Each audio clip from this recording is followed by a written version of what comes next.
Hey everyone, it is Fitz with the Daily Delivery, and I hope you are doing well. If you're watching on YouTube, hit that subscribe button, help out our algorithm. Let us reach more and more people just like you who seem to be enjoying our content. Today's topic is the early signing period. It comes up Wednesday. It opens on Wednesday. I think it's a month long. And now, keep in mind, this is only the 5th year that they've had an early signing period.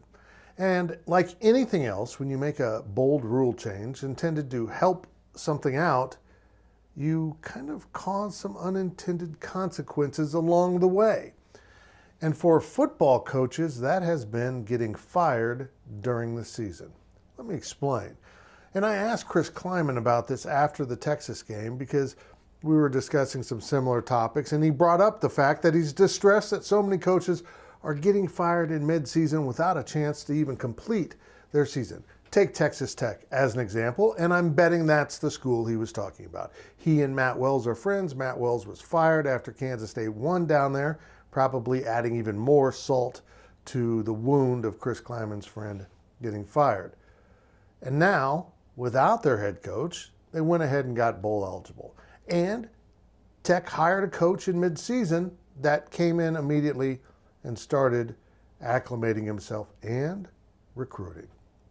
That's the thing, is because of the early signing period, to fire a coach after the season puts your new staff in a kind of desperate scramble mode to get everything in place by signing day. Not only do you need to secure the guys that were already committed to the school who may want to go elsewhere now that the coach has been fired, you got to lock some of those guys down.